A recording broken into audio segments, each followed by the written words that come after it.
Hey guys, and welcome back to the Tutorial Millennial channel. In this video, I'm going to be showing you guys how you can add a text-to-speech to your videos on TikTok.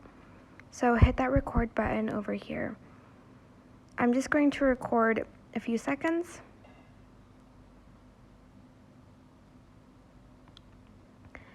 And to add text-to-speech, click on the text button. I'm going to be writing something in my language because it sort of sorts it to the region you're in, like the accent of the voice, I guess. So I'm just going to write something in my language. Press done, select the text, and press text to speech. Selamat malam.